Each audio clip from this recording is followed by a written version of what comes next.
एका छोट्याशा कारणामुळे आज रस्त्यातच भांडणं झाली असती. नमस्कार, मी सुजित आणि 100 के जर्नीच्या एका नवीन व्हिडिओमध्ये तुमचं सगळ्यांचं स्वागत आहे.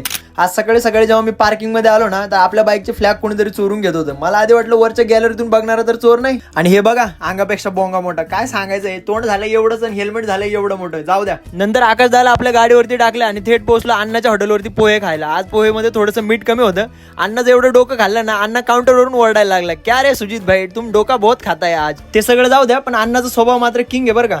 आईच्या गावात पंढरपूर. आणि हे बघा काय झाले, ही पोस्ट तर फुलवर काढायच्या अजय देवगण सारखी झाली. आणि हा किस्सा आहे ना थोडासा मन लावून ऐका, कारण आम्ही आहे ना बकेटमध्ये एक्स्ट्रा मटेरियल जे राहिलं होतं ना ते भरत होतो. याला म्हटलं पटापट भरून दे, तो मला लगेच साईडला घेऊन म्हटलं, रुको साहेब जरा पहिले बिडी मारणे दो. तुम्हाला सुद्धा खोटं वाटेल बरं का, पण लेबर लोक जेवढं बिडी मारल्यानंतर काम करतात ना, तेवढं एखादा किलो काजू जरी खाऊ घातलं ना तुम्ही, तरी सुद्धा तेवढं काम करणार नाही. आणि इथं झालं होतं माझ्यातला काडी पैलवान जागा, पण युद्ध शाब्दिक असल्यामुळे मी जिंकलो. त्याच्यानंतर आलो पंपावरती, आणि पंपावरती भेटले आपल्याला आपले सबस्क्रायबर. त्यांची भेट घेतली, डिझेल टाकले, आणि नंतर आलो दुसऱ्या साईडवरती. या साईडवरती मला सगळा मुरुम वगैरे लेवल करायचा होता. तुम्हाला सांगतो आज एकतर जेसीबी राहणार आहे, नाही तर मी राहणार आहे, कारण हायवा आहेत 6 आणि हावारी करायला फक्त मी एकटा आहे.